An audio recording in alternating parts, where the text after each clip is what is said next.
Estendendo-se da Europa até o Pacífico, a Rússia é impossível de não notar em um mapa. Mas aqui está o que seu atlas não vai te contar. Na verdade, a Rússia são dois países, ocupando dois espaços diferentes e muito distintos. Se você for bem para o leste, vira um país fantasma. As fronteiras da Rússia são conhecidas, mas há um limite invisível não marcado. Veja aqui, estas são as montanhas Urais. Elas se estendem por 2.400 quilômetros do Oceano Ártico ao Mar Cáspio, e elas dividem uma Rússia da outra. 77% do território russo está a leste dessa linha, mas a maioria das pessoas vive no lado oposto. Só 25% dos russos vivem nessa terra vasta e inóspita. Esse número está caindo. Não precisa ser assim. Na verdade, provavelmente não deveria ser assim, mas é. E aqui está o motivo. Sabemos o que você está pensando. É tudo por causa do clima, certo? Você não está totalmente errado. O clima dificulta a vida aqui. A média máxima diária anual é de 35,6 graus Fahrenheit, 2 graus Celsius. Mas lembre-se, isso é só a média. A Sibéria é um lugar de extremos. Veja esta cidade. Oymyakon fica na República de Sakha, extremo leste da Rússia. É a cidade permanentemente habitada mais fria do mundo, com o termômetro atingindo um recorde de 90 graus Fahrenheit abaixo de zero, ou seja, 67,7 graus Celsius negativos. As pessoas aqui são tão resistentes que as escolas só fecham quando a temperatura cai abaixo de 60°C ou 55°C. E você pensava que seus dias de neve eram difíceis. Só a Antártida é mais fria que os dias mais frios da Sibéria. Vamos ser sinceros, dificilmente está na sua lista de lugares para morar. Uma pergunta: você prefere ser rico em ambiente hostil ou pobre em lugar confortável? Porque a Sibéria é e sempre foi a chave para o futuro da Rússia. A Rússia sempre foi um país de profundas contradições. Essa linha certinha pelos Urais é apenas uma delas. No início de 2025, sua economia era a 11ª maior do mundo, com um produto interno bruto nominal de 2,2 trilhões de dólares e um produto interno bruto per capita de 14.900 dólares em 2024, de acordo com o Banco Mundial. Esse produto interno bruto total é menor do que o de países como Itália e Brasil, enquanto o produto interno bruto per capita é inferior ao da Costa Rica. Mas não deveria ser assim. A Rússia possui tanto tesouro enterrado que faria exploradores e piratas acharem que estão no paraíso. Quando se trata de recursos naturais, a Rússia é a campeã mundial indiscutível. Ela tem recursos avaliados em 75 trilhões de dólares para explorar. Isso supera em muito qualquer outro país, até mesmo os Estados Unidos, que ficam em um distante segundo lugar com 45 trilhões de dólares. Se acha que esses recursos se restringem aos que conhece pelas notícias, pense novamente. Há hidrocarbonetos. A Rússia é potência energética.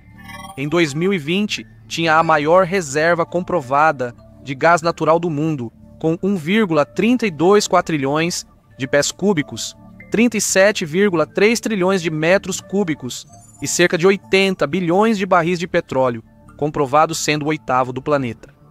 E ainda tem os 78% das reservas de gás natural da Rússia que estão localizadas na Sibéria. Mas isso é só a ponta do iceberg.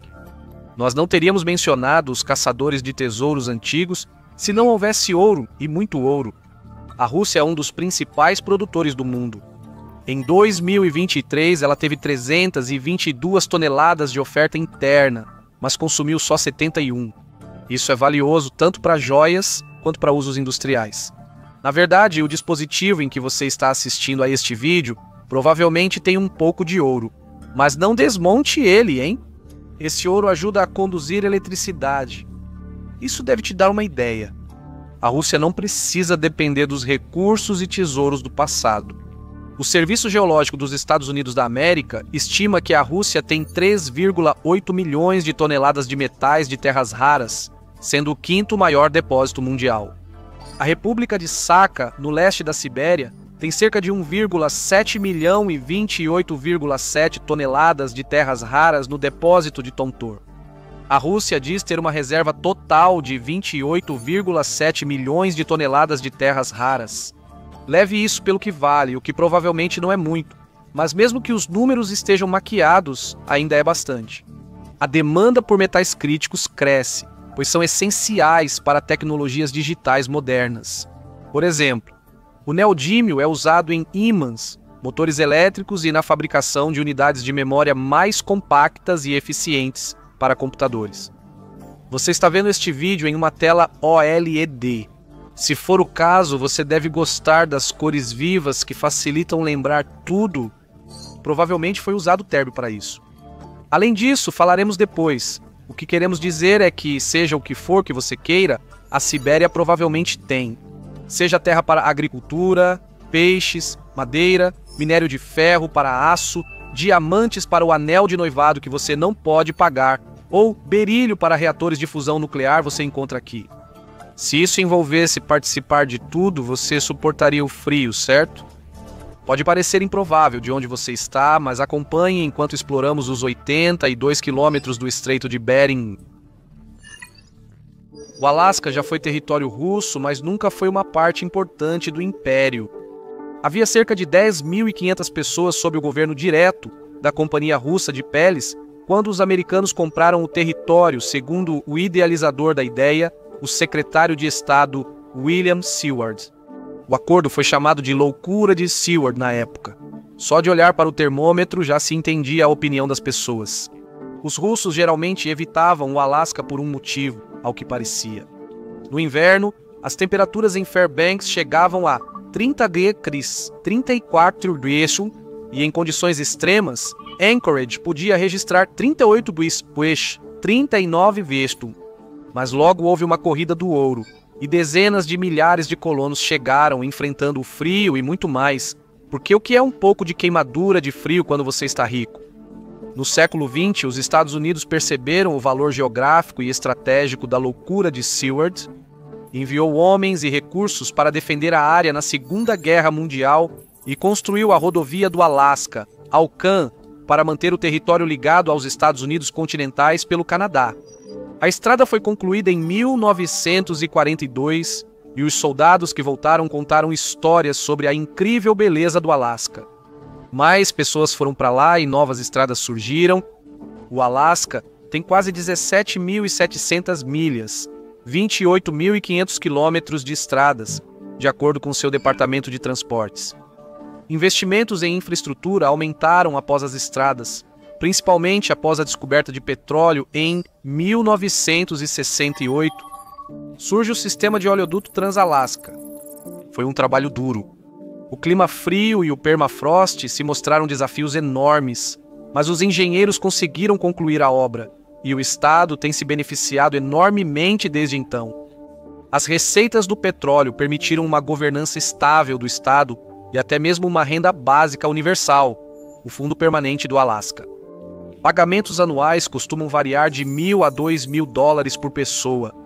A localização estratégica do Alasca leva as Forças Armadas dos Estados Unidos da América a manterem 9 bases no estado, gerando empregos e assegurando apoio federal contínuo à infraestrutura. O Alasca continua sendo um lugar difícil, mas com tantos recursos, mais pessoas estão encarando o desafio.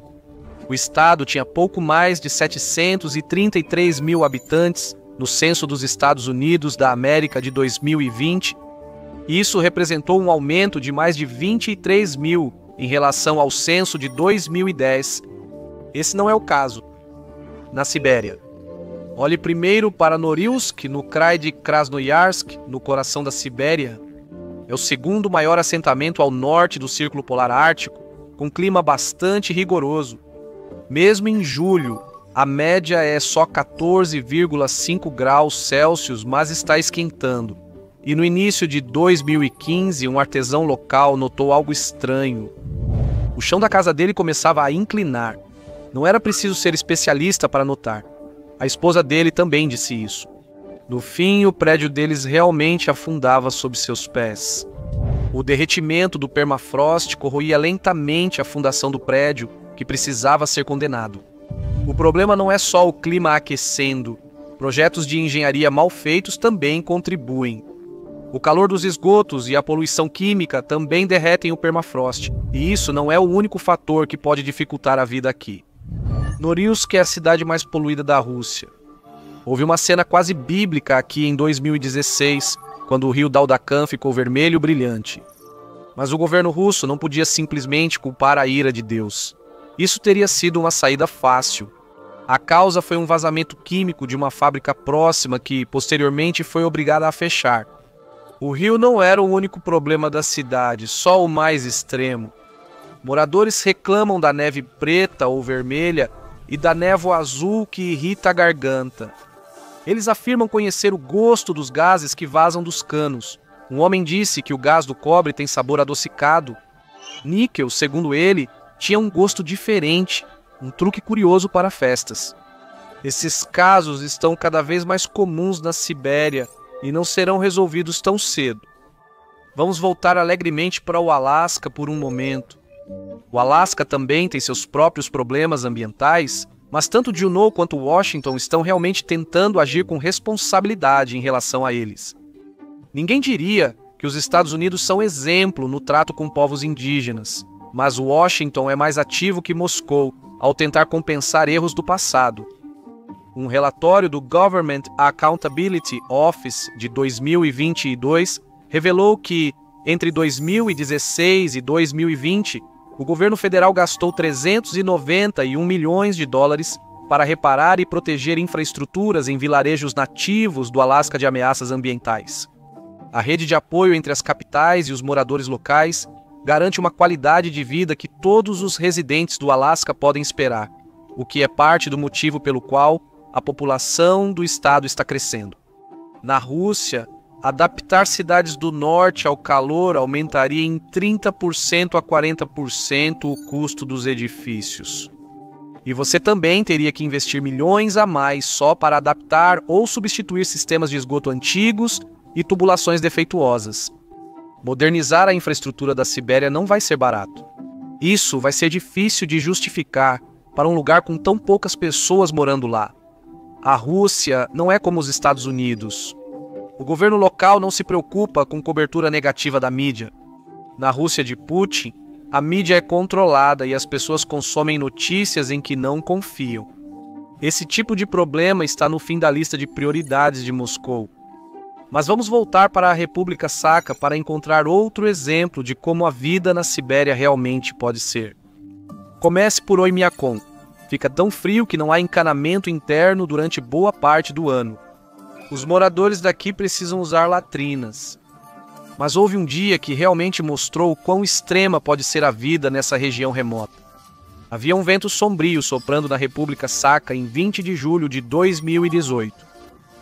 40% desse território fica ao norte do Círculo Polar Ártico, então os moradores não estão acostumados a ver noites escuras nessa época do ano. Mas naquele dia, o sol desapareceu. Não era um eclipse e o céu estava limpo. Então, por que o sol sumiu? Incêndios florestais em Sakha já não são raros e se tornaram esperados. Quando o tempo quente chega, muitas vezes traz fumaça em vez de sol. Naquele dia, em 2018, camadas espessas de fumaça dos incêndios vindos do sul se juntaram sobre vilarejos remotos, encobrindo completamente o sol. Com milhões de acres de floresta, pouca infraestrutura e poucos recursos, controlar esses incêndios é quase impossível. Mas as condições extremas e a baixa qualidade de vida nas cidades ainda não explicam o mistério. As pessoas já estiveram dispostas a ir a extremos muito maiores, com uma recompensa muito menor esperando por elas. A corrida do ouro de Yukon no Alasca já deveria ser mais do que prova suficiente disso. Vladimir Putin quer aproveitar esse impulso humano básico. Ele quer tornar a Rússia um dos 5 maiores produtores de terras raras e atingir 12% do mercado global até 2030, porém ele não terá sucesso. Há uma razão para o extremo Oriente Russo representar só 5% do produto interno bruto do país, apesar de seus recursos. A Rússia tem uma geografia muito ruim quando se trata de transportar coisas. Apesar dos quase 24 mil milhas, 38.600 quilômetros de litoral, ela está apenas na 36ª posição no tráfego mundial de contêineres, com 3,9 milhões de unidades de 20 pés segundo o Banco Mundial. Isso acontece porque para transportar coisas ao longo da costa russa, As viagens comerciais precisam entrar nas traiçoeiras e geladas águas do Oceano Ártico e lidar com portos que provavelmente também terão gelo. A Rússia tem a maior frota de quebra-gelos do mundo, com 57 para tentar compensar isso. 8 deles são movidos a energia nuclear, então podem permanecer no mar por longos períodos, mas são caros para construir e operar. Então, para transportar seus produtos, existem 2 outras opções. O pensamento mais natural é transportá-los por estrada ou ferrovia, e é aí que surge o maior problema. Pegue aquele mapa da Rússia novamente e olhe para suas estradas, depois compare com as do Alasca. Os assentamentos do Alasca são bem conectados, mas a Sibéria tem só uma estrada principal ao sul. Esta é a rodovia Transiberiana e ela é enorme. É a terceira estrada mais longa do mundo, com uma extensão de 6.800 milhas, quase 11 mil quilômetros, entre São Petersburgo e Vladivostok. Veja onde essa rodovia começa e você notará outra coisa. A Rússia europeia, a oeste dos Urais, tem boas estradas, ao contrário da parte asiática do país. É praticamente a mesma coisa quando se trata da rede ferroviária. O coração europeu é bem conectado, mas só o sul da Sibéria tem movimento na ferrovia Transiberiana de Moscou a Vladivostok. Essa falta de conectividade é em parte proposital. Isso ajuda a manter a Sibéria subjugada, mas você já devia suspeitar disso. A Sibéria nunca foi uma parte natural da Rússia. Foi e ainda é um projeto imperial que foi anexado meio que por acidente. Os russos avançaram para o leste até os Urais como parte de um plano para adquirir fronteiras naturalmente defensáveis e evitar outra invasão dos mongóis ou dos tártaros, que já os haviam governado com mão de ferro. Conforme avançavam para o leste, os aventureiros encontraram um tesouro do outro lado. Mesmo para eles, o lugar era um congelador, mas isso era uma vantagem, não um defeito. A Sibéria tinha muita vida, com criaturas bem adaptadas ao ambiente hostil. Havia raposas árticas, martas, linces, lontras e até tigres, e todos eles tinham pelagem bem espessa para mantê-los aquecidos. Esses aventureiros logo perceberam que as peles davam grande lucro na Europa. Elas eram perfeitas para fazer tecidos quentes, e como o mundo estava passando por um período mais frio chamado de Pequena Idade do Gelo, o momento era perfeito. A Rússia iniciou a anexação da Sibéria. As peles vendiam muito, dando aos czares da Rússia o dinheiro para expandir suas ambições militares. Parece familiar, e assim como agora, os habitantes locais não viam quase nada ou nada desse dinheiro. O acordo era exploratório desde o início, e os russos montaram postos de comércio em toda a Sibéria. Enquanto isso, os habitantes locais eram obrigados a fornecer peles regularmente, mas tinham pouca ligação com a Rússia europeia, onde tudo ocorria. O território fazia parte da pátria, mas a Sibéria parecia mais uma colônia ultramarina do que uma extensão da própria Rússia. Era, de certa forma, um modelo para os impérios europeus que viriam depois. Enquanto impérios coloniais já não existem, o domínio imperial russo sobre a Sibéria persiste. A rede ferroviária e rodoviária é boa para Moscou manter o controle sobre seu território siberiano, mas não é tão eficiente em servir as pessoas que realmente vivem aqui. Para descobrir o motivo, vamos fazer uma viagem de carro.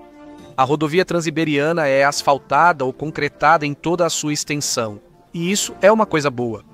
Dado o tamanho da estrada, é uma incrível conquista da engenharia. Mas nem todo asfalto e concreto são iguais. A qualidade da estrada não é a mesma em todos os lugares. Indo para o leste dos Urais, as estradas pioram rápido, mas não pelo motivo que você imagina. Dirigir longas distâncias em estradas congeladas sempre será perigoso, mas na Sibéria, a chuva é o verdadeiro inimigo. A Sibéria tem uma estação chuvosa. Bem, mais ou menos. Em agosto, a chuva atinge o pico, com média de 0,08 polegadas diárias. Pode não parecer muito, mas equivale a cerca de 3,5 pints de água em 10,7 pés quadrados por dia. Geralmente, espere chuvas fortes entre junho e outubro. Isso não se parece em nada com as temporadas de monções em lugares muito ao sul, mas há mais precipitação durante o verão. Mas é o seguinte, o Alasca na verdade tem um clima mais úmido. O Alasca cuida melhor de suas estradas. O acúmulo de água ao longo da remota rodovia Transiberiana significa que você certamente vai encontrar obstáculos e atoleiros durante a sua jornada. Além disso, a manutenção das estradas é muito precária. Viajar de carro aqui é bem diferente do Alasca, que ainda conta com um sistema de rodovias interestaduais dos Estados Unidos da América, mesmo distante. Será difícil encontrar postos ou acomodações aqui. Guias de viagem aconselham os motoristas a se prepararem para acampar ou até mesmo ficar na casa de outras pessoas. Acampar no verão pode não ser tão ruim. A Sibéria ainda oferece algo raro atualmente. Sua natureza selvagem oferece céus noturnos deslumbrantes. Mas há outra coisa esperando por você: pragas de mosquitos. Leve repelente e use telas de proteção se for ficar ao ar livre. Essas são as situações que viajantes na Sibéria enfrentam sempre. Para ter uma ideia de como as cidades siberianas podem ser isoladas umas das outras, mesmo ao longo da rodovia Transiberiana, considere o seguinte. Imagine que você está em Irkutsk, no oblast homônimo. O Lago Baikal é próximo, então talvez você tenha passado um tempo lá, mas agora precisa ir para Vladivostok. Segundo o Google Maps, são quase 2.400 milhas ou mais de 3.800 quilômetros de carro. Para colocar isso em perspectiva, é mais longe do que a distância entre Chicago e Los Angeles, e leva cerca de 52 horas e 56 minutos de direção para ir de um lugar ao outro. Melhor preparar uma playlist. E os trens? Segundo o Google, a viagem de trem leva 71 horas e 52 minutos para a mesma distância. Foram quase 3 dias de viagem. Mas uma viagem de carro entre Chicago e Los Angeles provavelmente será muito mais curta em termos do tempo que você precisa passar na estrada. E não é só por causa da distância mais curta. A estimativa é de 28 horas e 55 minutos de carro em média e 43 horas e 32 minutos de trem, de acordo com nossa estimativa do Google Maps. A Sibéria é simplesmente um ambiente muito mais severo e traiçoeiro para atravessar, com menos recursos para apoiar a viagem. No geral, uma viagem por toda a rodovia Transiberiana pode levar um mês ou mais. A viagem pela linha férrea é um pouco mais curta devido à distância e ao percurso. Sem paradas, você fica nos trilhos por uma semana, mas com paradas a excursão dura mais. Pode durar várias semanas, tudo bem se o governo russo precisar mover tropas ou equipamentos para algum lugar. Não é bom para os moradores nem para a economia local. Mais uma vez, essa realidade não é apenas uma falha, é uma característica da natureza imperial do projeto siberiano. Para entender, viaje milhares de quilômetros a oeste até a Ucrânia. Você teria conseguido ir de Vladivostok até Kiev pela ferrovia há alguns anos, mas a operação militar especial mudou isso. Agora, em vez de explorar os recursos naturais da Sibéria, Moscou está recrutando seus homens. A operação militar especial não saiu conforme os planos de Putin. Meses após o início, ele viu suas forças recuarem e ficou desesperado. Ele havia anunciado que as 4 províncias ucranianas ocupadas por suas tropas agora faziam parte da Rússia. Ele não podia desistir tão cedo, precisava de mão de obra e conseguiu onde era esperado. No fim de 2023, após um ano de mobilização, ficou evidente que nem todos os russos sofriam igualmente. 6 das 10 regiões russas com maior mortalidade estavam a leste dos Montes Urais. Veja um fato que pode te surpreender. Pegue o mapa de novo e olhe a República da Buriácia, no extremo oriente da Rússia. Homens desse lugar remoto ao longo da rodovia Transiberiana tinham 75 vezes mais chances de morrer em combate do que seus colegas de Moscou, apesar da população de Moscou ser 13 vezes maior. Se você é um ditador, é mais fácil esconder funerais em massa quando quem procura a verdade precisa viajar milhares de quilômetros pela perigosa rodovia Transiberiana para saber o que realmente acontece. Não é preciso agir contra jornalistas corajosos que buscam respostas. A estrada aberta é sua aliada. Sob essa perspectiva, por que se preocupar em melhorá-la? Melhorar a malha rodoviária ajudaria muito no desenvolvimento da economia, mas também poderia enfraquecer o controle central de Moscou sobre a Sibéria. Pelo menos em algum nível, Moscou quer que as minorias da Sibéria fiquem isoladas umas das outras. Foi assim que a Rússia conseguiu expandir seu controle tão longe para o leste, em primeiro lugar. Mas isso levanta um problema curioso. Com tudo isso em mente, por que a população da Sibéria cresceu para começo de conversa, especialmente no século XX? Por que as melhorias de infraestrutura não foram feitas na época? Para encontrar respostas, basta olhar para Magadan, no Oblast homônimo. Foi um dos períodos mais sombrios da história moderna da Rússia. Depois que foi incorporada à Rússia, a Sibéria sempre foi um lugar popular para exilar pessoas consideradas indesejáveis politicamente. O mais famoso deles foi um jovem chamado Vladimir Ilyich Ulyanov, mais conhecido como Vladimir Lenin. A União Soviética deveria libertar o povo da tirania do Czar, mas ele iniciou um regime que superaria em muito tudo o que os odiados Romanov já haviam feito. Seu sucessor indesejado, Iosif Stalin, tinha grandes planos para a Sibéria com os exilados no centro disso. O comércio de peles perdeu destaque no início do século XX, mas ele conhecia outros grandes recursos da Sibéria. Como desenvolvê-los? Sua resposta foi simples e brutal. Especialistas estimam que Stalin enviou 18 milhões de pessoas para os gulags durante seu tempo no poder. Magadan abrigou alguns dos mais notórios deles. Havia ouro aqui, então os indesejáveis eram forçados a minerar. E não eram só os homens. As mulheres também garimpavam ouro. Até crianças consideradas problemáticas eram enviadas para colônias de trabalho forçado. Entre 1931 e a morte de Stalin em 1953, 3 milhões morreram aqui. Ainda é possível ver o projeto mais sinistro deles em um mapa. Uma rodovia no norte liga Magadan a Nizhny Bestiak, na margem leste do rio Lena, em frente a Yakutsk. Esta é a rodovia federal 504, também chamada rodovia Colima. O nome soa adequadamente neutro, improvável de despertar emoções fortes, mas não era assim para as pessoas que a construíram. Eles a conheciam por alguns outros nomes. As estimativas variam sobre quantas pessoas morreram construindo essa estrada. A CIA costumava achar que eram 3 milhões, mas isso era uma confusão com todas as pessoas que morreram em todo o trabalho no Gulag. Estudiosos modernos estimam que apenas 130 mil pessoas morreram enquanto construíam a estrada. O trabalho era brutal. Pessoas eram fuziladas por não produzir ou morriam pelas condições difíceis. Frequentemente só tinham pás e carrinhos de mão, enfrentando temperaturas de até 94 graus 70 degrees. Os mortos eram enterrados sob as fundações da estrada, daí o nome Estrada dos Ossos. Ou, se preferir, chame-a também de Rodovia da Morte. Mas essa rodovia não se parece com as que você costuma ver. Só cerca de 8% de sua extensão é asfaltada, nos 159 quilômetros mais próximos de Magadan.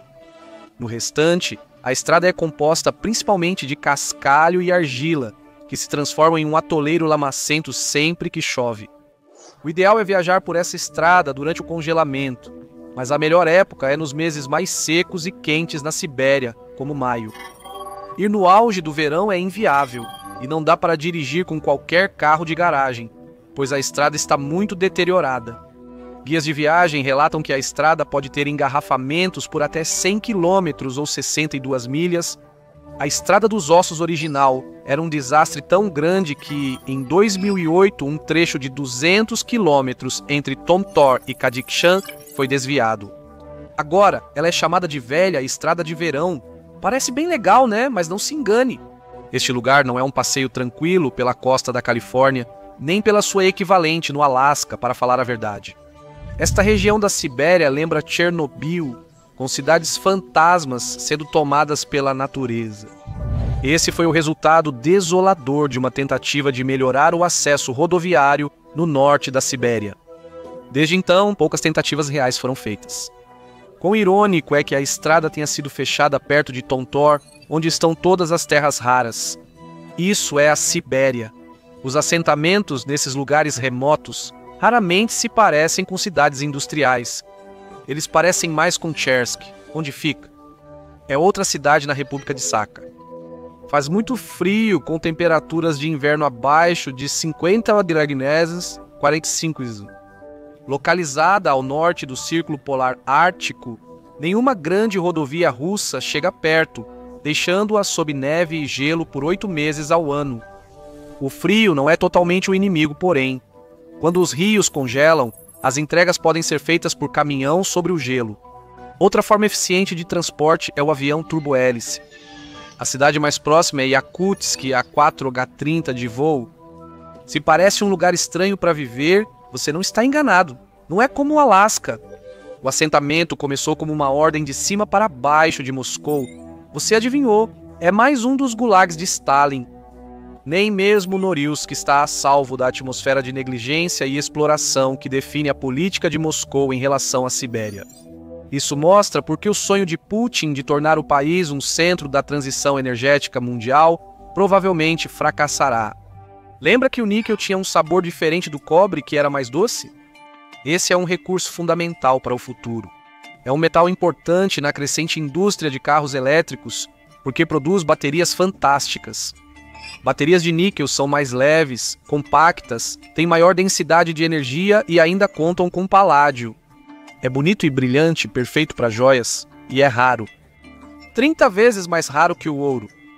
Carros movidos a gasolina precisam dele para os conversores catalíticos, mas ele ainda terá utilidade mesmo quando esses veículos começarem a ser substituídos pelos elétricos. O dispositivo no qual você está assistindo a este vídeo também usa paládio porque ele é resistente à maioria das forças corrosivas. Uma parcela crescente da energia usada para carregar este dispositivo virá do paládio. Pode ser laminado em folhas úteis para painéis solares. Por obra do destino, 40% do paládio mundial é extraído aqui em Norilsk. É um subproduto da mineração de níquel. Embora essa cidade seja importante, não consegue fugir do passado. Stalin percebeu o valor do níquel daqui, mas este é mais um de seus antigos gulags. Por causa disso, Norilsk fica longe tanto da rodovia quanto da ferrovia transiberiana. Depende da ferrovia de Norilsk, com 332 quilômetros, 206 milhas, que liga a cidade ao porto de Dudinka. Ela foi construída por prisioneiros dos gulags nos anos 1930. O sacrifício desses prisioneiros não foi totalmente em vão. A ferrovia funcionava muito melhor do que a Estrada dos Ossos. Inaugurada em 1937, a viagem durava de 10 a 12 horas em boas condições. Vamos ser honestos, o tempo quase nunca é bom na Sibéria. A viagem levava cerca de 24 horas. Ainda assim, isso já era um sucesso pelos padrões da Sibéria, então Moscou tinha planos mais ambiciosos para a ferrovia de Norilsk. Seria só um trecho da versão norte da Transiberiana, indo do Mar de Barents ao Mar de Okhotsk quando concluída, ligando todos os territórios ao norte do Círculo Polar Ártico. Isso nunca aconteceu. Stalin morreu em 1953, os gulags fecharam e a ferrovia ainda não liga a outras regiões da Rússia, nem as estradas locais. Pelo menos os trens hoje são mais rápidos porque a ferrovia passou para a bitola mais larga. No fim, as viagens duravam 3 ou 4 horas. Note o tempo passado. A ferrovia de Norilsk teve uma queda acentuada depois do colapso da União Soviética e hoje em dia ela nem transporta mais passageiros. O último trem de passageiros parou em 1998. Agora que ela é usada apenas para cargas. Em compensação, os moradores agora podem contar com estradas livres de neve, o que antes nem sempre ocorria. Mas as estradas também não conectam a outras partes da Rússia. Elas são apenas locais. É por isso que as pessoas aqui chamam sua cidade de ilha e o resto do país de continente. Agora, só é possível entrar ou sair indo ao porto para pegar um navio no Oceano Ártico ou ao aeroporto. Fica localizada a 35 quilômetros ou 22 milhas a oeste. Este é o Aeroporto Internacional de Elkiu, que só ganhou status internacional há 2 anos. Esperar por um ônibus pode ser um desafio, no entanto. Se ficar muito tempo lá fora, pode acabar congelando até a morte. Cerca de 250 mil trabalhadores presos que ergueram Norilsk nos anos 1930 morreram pelo esforço. A cidade deixa um legado que Putin adoraria aproveitar. Um dos moradores, conversando com o New York Times, resumiu bem. Norilsk é uma cidade única, ela foi colocada aqui à força. Fica a 1.800 milhas, 2.900 quilômetros a nordeste de Moscou, surgindo do nada não por causa de sua localização, mas porque Stalin exigiu isso. Parece uma ilha isolada por uma tundra selvagem infinita. Então quem vive aqui?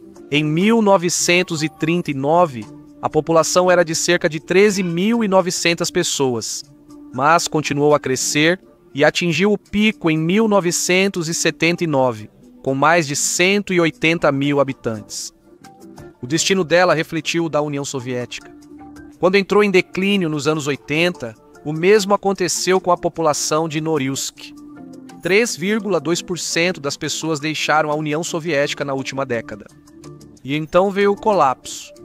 Em 2002, Norilsk tinha cerca de 135 mil habitantes, uma redução de 22% em relação à era soviética. Voltaremos a Norilsk em breve, mas o destino da cidade mostra porque a Sibéria tem boa parte da população atual, não é? Ninguém veio para cá por vontade própria. As glórias do comunismo os enviaram e os gulags foram apenas um dos métodos que a União Soviética utilizou.